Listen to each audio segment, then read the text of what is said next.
Ich habe den Lehrer gesagt. Moment, dem Lehrer oder doch den Lehrer? Ich weiß es nicht. Keine Panik auf der Titanic. In diesem Video erkläre ich dir, woran du erkennst, welchen der beiden Kasus du eigentlich benötigst. Und ich verspreche dir, so schwierig ist das Ganze eigentlich gar nicht. Allerdings erfordert es etwas Fleißarbeit. Wie immer. Los geht's. Wir wollen das Thema nicht komplizierter machen, als es ist, daher hier eine ganz einfache Regel. Im Satz gibt es meistens ein Subjekt und ein Objekt. Das Subjekt ist die handelnde Person, also jemand oder etwas, das etwas macht. Und das Objekt ist die Person oder Sache, mit der etwas gemacht wird. Zum Beispiel die Lehrerin, Subjekt, hilft den Schülern, Objekt. Die Lehrerin ist also diejenige, die etwas macht, also ist sie das Subjekt. Und die Schüler sind die Personen, mit denen etwas gemacht wird. Also in unserem Fall wird ihnen geholfen, daher sind sie das Objekt des Satzes. Das Subjekt kümmert uns in diesem Video nicht, da es immer im Nominativ steht. Das Objekt jedoch ist relevant, denn es kann den Kasus ändern. In den meisten Fällen steht das Objekt im Akkusativ oder Dativ und in wenigeren Fällen im Genitiv. Es gibt aber auch noch Ausnahmen, wo es im Nominativ steht, aber dann handelt es sich eigentlich auch gar nicht mehr um ein Objekt, sondern um ein zweites Subjekt im Satz. Aber das erkläre ich noch. In den meisten Fällen kannst du dir aber merken, die meisten Objekte stehen im Akkusativ oder Dativ. Daher fokussieren wir uns in diesem Video natürlicherweise auch auf diese zwei Kasus. Okay, wir wissen jetzt, das Objekt eines Satzes kann im Akkusativ oder Dativ stehen. Aber woher wissen wir, wann welcher Kasus folgen muss? Dafür gibt es einen einfachen Trick, der heißt, achte auf das Verb oder die Präposition vor dem Nomen. Genau diese zwei Wörter entscheiden nämlich, welcher Kasus folgen muss. Denn es gibt Verben, die den Akkusativ und solche, die den Dativ benötigen.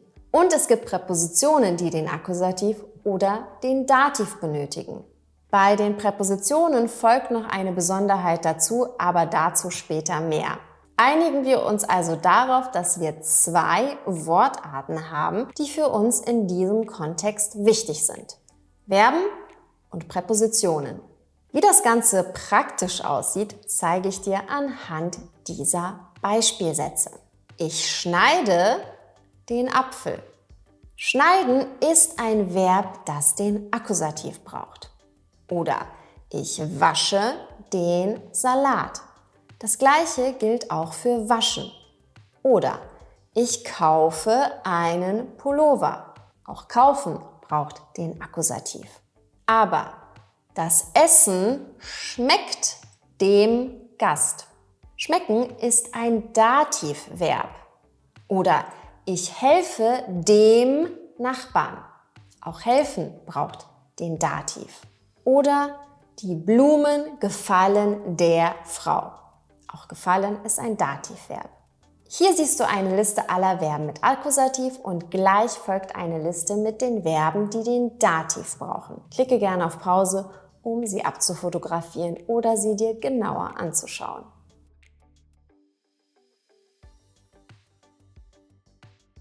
Soweit, so gut. Wie kannst du sie dir nun aber besser merken? Dazu habe ich eine kleine Hilfestellung. Wenn das Verb ausschließlich, also nur auf Menschen oder Lebewesen bezogen werden kann, ist die Wahrscheinlichkeit hoch, dass der Dativ folgen muss. Zum Beispiel helfen. Man kann nur Menschen oder anderen Lebewesen helfen. Man kann keinen Gegenständen helfen. Also ich kann dir helfen, aber ich kann nicht meinem Handy helfen. Ich kann es nur reparieren.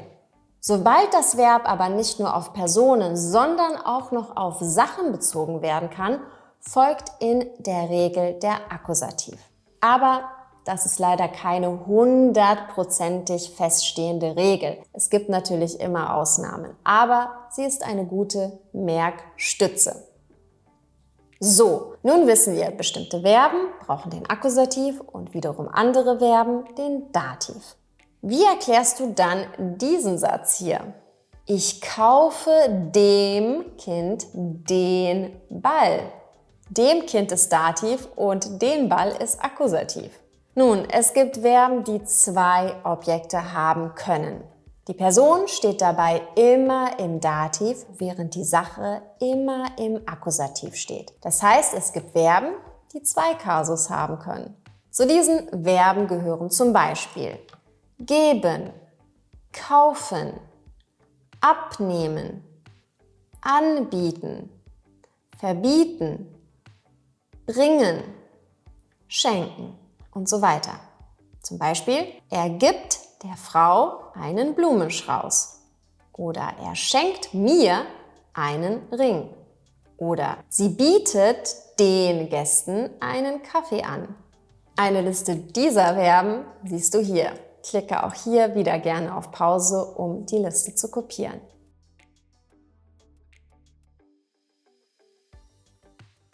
Also, kurz zusammengefasst. Verben entscheiden darüber, welcher Kasus folgen muss. Es gibt eine Liste von Verben, die mit dem Akkusativ zusammenstehen und eine Liste von Verben, die den Dativ brauchen.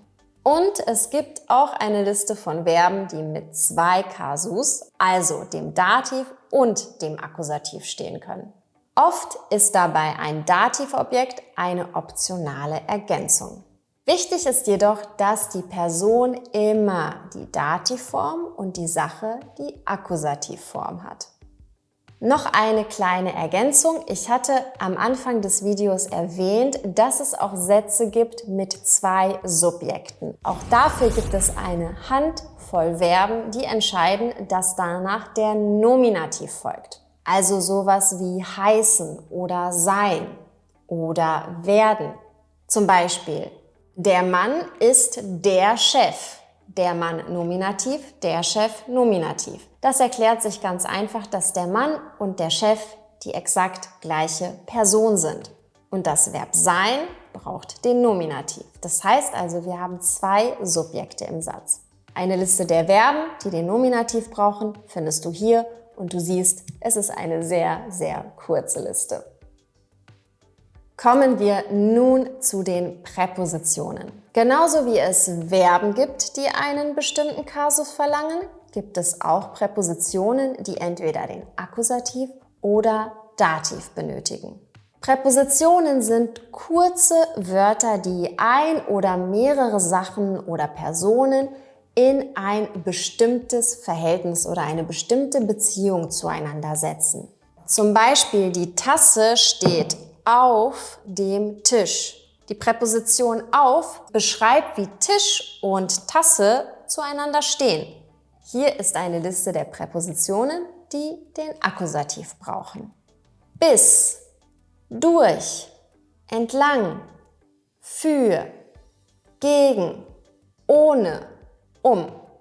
Bei bis musst du dir keine Gedanken machen, denn das steht mit Ortsnamen und Zeiten und die brauchen in der Regel keinen Artikel. Zum Beispiel bis München sind es noch 3 Stunden oder bis morgen.